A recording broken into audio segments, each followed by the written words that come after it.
Hello, this is Sarah Alspak, Chief Communications Officer at the Cystic Fibrosis Foundation.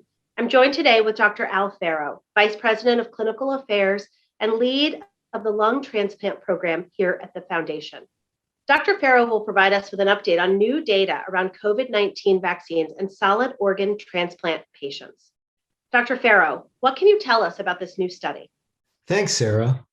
On Monday this week, the first data of its kind around COVID-19 vaccination among solid organ transplant recipients, including lung transplant patients, was published in the Journal of American Medical Association. The study, which was authored by researchers at Johns Hopkins University, found that the people who are post-transplant are shown to have a much lower immune response to the vaccine than others. More specifically, the study included 436 people who were post-transplant and had not previously been infected by COVID. Among those patients, only 17% had detectable antibodies. Now, if you remember, antibodies are the proteins that are produced by the immune system to fight off an infection.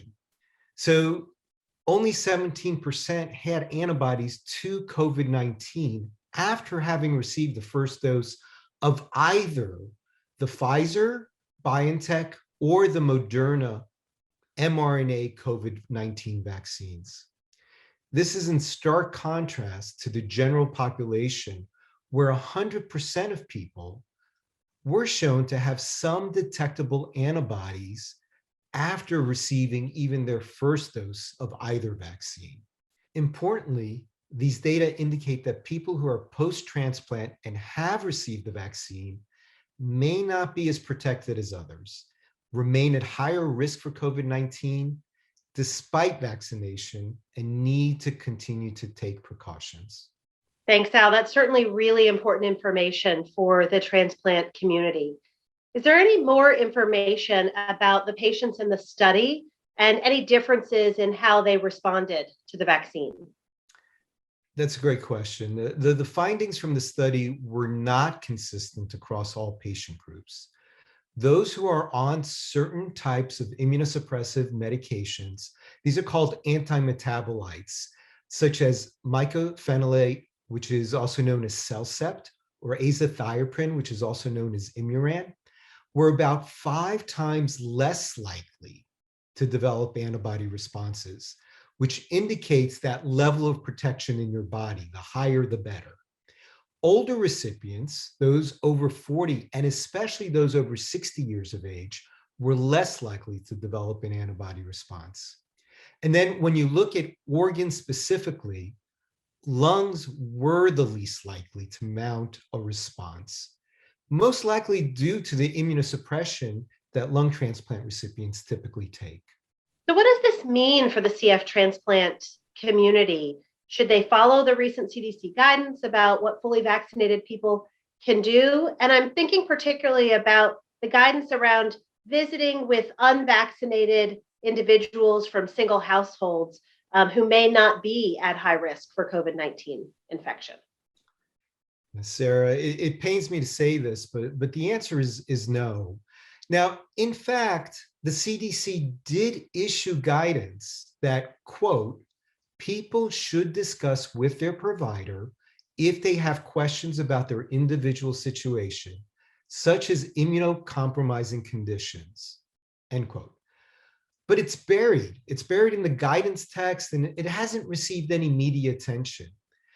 Given the outcomes of this study and the known fact that transplant recipients' immune systems may not produce a strong response to the vaccine because of the transplant medications, the lung transplant community must remain vigilant and continue to take the necessary precautions to stay safe and healthy. It's important to note that patients should not, on their own, stop or reduce their immunosuppression in the hopes that it might improve their response to the vaccine. Stopping or reducing the doses of these medications can have serious consequences and might result in rejection. Transplant recipients should discuss their concerns with their transplant team. Now, people who've had a transplant should continue to take precautions against infection, and that means including physical distancing, washing hands frequently, and wearing a face covering, as should, importantly, the people who live in the same household. Now, we also strongly encourage that family members in households of transplant patients receive the vaccine when they are able to get one. Vaccinating those around a person who's immune suppressed could help protect them from the virus. Thanks, Al. Now, this study looked at patients after they had received the first dose of the vaccine. Do the researchers from Johns Hopkins plan to do a follow-up once patients have received their second dose of the vaccine?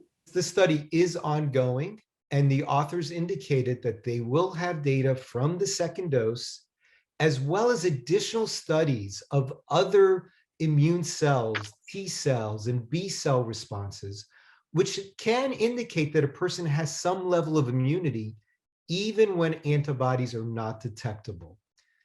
The researchers are also studying other immunocompromised groups in addition to transplant recipients. Enrollment is now open, and they are welcoming new participants. They also hope to share more information soon, and you can learn more by going to transplantvaccine.org. I also want to add that we're aware of other investigators who are also doing research in this area as well. Thanks, Al. Is there anything else that you would like to add? And in particular, maybe, should people who are post-transplant still get vaccinated? Yeah, Sarah, I recognize this certainly is not the kind of news that anyone within our CF transplant community wants to hear, but we wanted to ensure the community became aware of this critically important information as quickly as possible. Studies like this are just the start of the continued journey as we learn more about the impact of COVID-19 on lung transplant recipients. I do want our transplant community to know that any protection against COVID-19 is helpful and recommend vaccination. But it is important to understand that there are possible limitations to the protection the vaccines can provide for post-transplant patients. I encourage patients to speak directly with their CF and transplant teams to discuss the benefits and risks around vaccination.